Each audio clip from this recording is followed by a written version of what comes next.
In this video we're going to introduce the Boolean expressions associated with logic gates and logic circuits. Now when we looked at logic gates, I briefly showed you the equations associated with each of these fundamental gates, but we're going to revisit them in this video with a little bit more detail.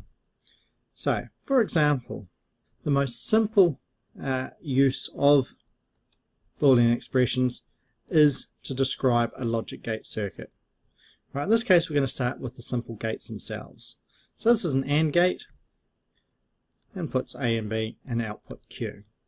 Now I could describe the functionality of this gate using a truth table, as we've done in the previous videos. A, B and Q, 0, 0, 0, 1, 1, 0, 1, 1, and we know it's an AND gate. It's off at all times apart from when both inputs are high, A and B. Alright, but this is a little bit tedious to draw for every single one. And if we have, for example, 5 inputs, 2 to the power of 5, 32 rows, 2 to the power of 6 for 6 inputs, 64, these are going to get pretty complicated pretty quickly. So the alternative is, while we could use a truth table, we can also use a Boolean expression or a Boolean algebra expression. In this case, Boolean expression would be Q equals A multiplied, or A times B. So in the Boolean world, this is an interesting thing.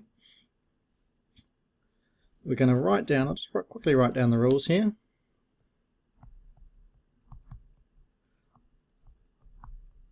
Boolean rules, multiply, in fact you can do that's the same as and plus that's the same as or. And we can use a bar over the top of something to signify not. Alright, so just remembering multiply is an AND, a plus is an OR operation, and a bar over the top is a NOT operation.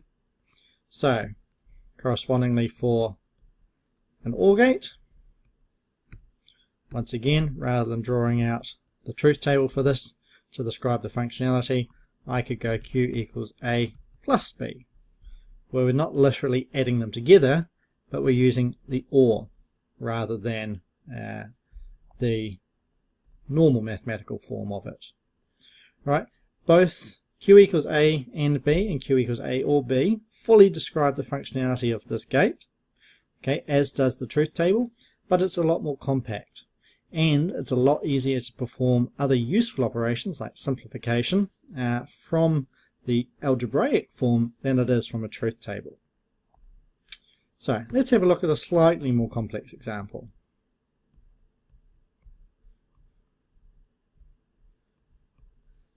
Okay, so this is a 3-input circuit. Okay, we've got an AND and an OR gate. Now, we could go through and try and derive the truth table for it, but the easiest thing to do is just to write down the equation associated with the output of each of the gates. In this case, A and B becomes A and B here, and C. So Q becomes equal to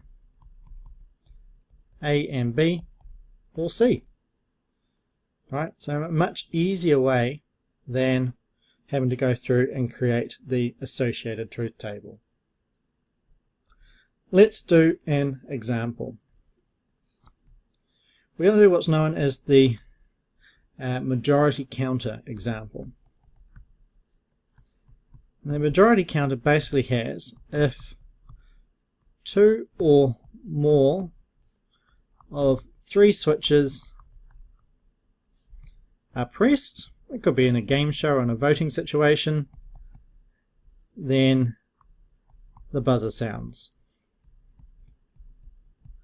Alright, so we've got 3 inputs, 1 output, and if 2 or more of those switches are pushed, then the buzzer is going to come on. So, oh, that one might be a bit long. I'm going to call my switches S3, S2, S1, and B for the buzzer. Now you'll note I'm doing a truth table, alright, just so we all get work from our 9 position. I'm going to use Martin's rule to fill in the possible combinations for our truth table.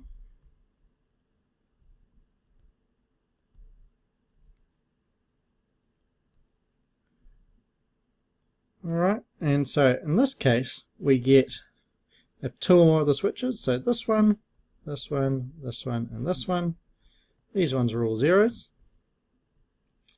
Alright, so we've got a truth table that describes the operation of this. Often that's an easy way to start when you've got one of these word questions. You don't have to, but often it's an easy way.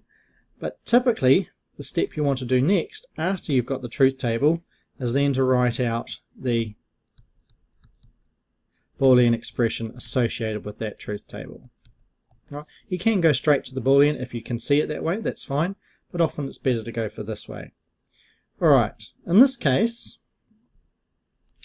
I'm going to teach you what's known as the sum of products rule. So I'm going to do SOP, sum of products. And as it sounds, sum, so we're ORing together our products, our ANDs. And what we're looking for is all the conditions that the output goes high in. So in this case, I would write my expression as B equals not S3, because that is 0, S2 and S1, or S3, S2, S1, where S2 is not, or S3, S2, S1, and S1 is not, or S3, S2, S1. Alright, sum, okay, you can see my ORing here, of products, where these are all added together.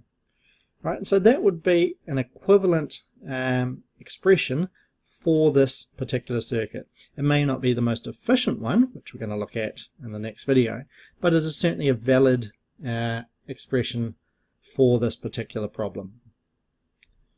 The other way that we could write this is what's known as the product of sums rule. Alright, and in product of sums, rather than looking for ones, we're looking for zeros. So we now have B is equal to S3, S2, plus S2 plus S1. Noting that now we all together our inputs, and in this case, when we're doing products of sums, we have to invert them all. That's just the rule of it when we write them in this form. And you'll see we multiply together our sums. So once again, S3 plus S2 plus S1, where we have, oops, sorry, I forgot to do my inversion. Alright, S3, S2, S1, those would all be knots, but we invert it in this form, so they all become normal ones. Okay, S3, S2, not S1, multiplied by S3 plus S2 plus S1.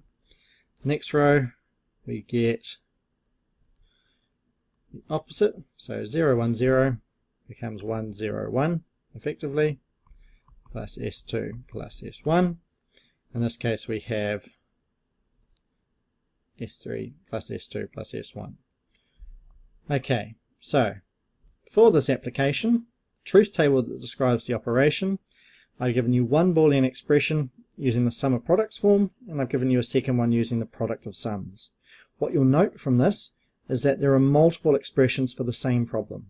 Right? So that means there is not one unique way of writing out the solution to a general logic problem. All right? Sometimes there is only one, but normally there is more than one.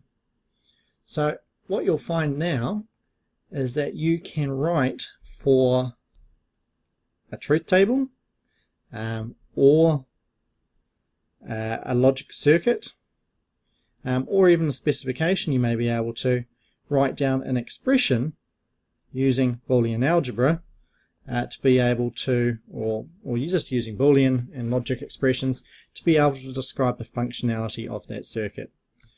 Remembering, even in rows like 0, 1, 1, when we were using the sum of products form, you cannot ignore the 0. You have to say that S3 is off, S2 is on, and S1 is on in order for the output to be on. Alright, in this form we're saying this must be true, or this must be true, or this, hence the or's in between. And the product sums we're saying this must be true inverted, and this must be true inverted, and this must be true inverted, and this must be true inverted. Different ways of saying the same thing. Obviously, if you've got a lot more ones than you do zeros in your output, then the product of sums might be more applicable to coming up with a simpler solution.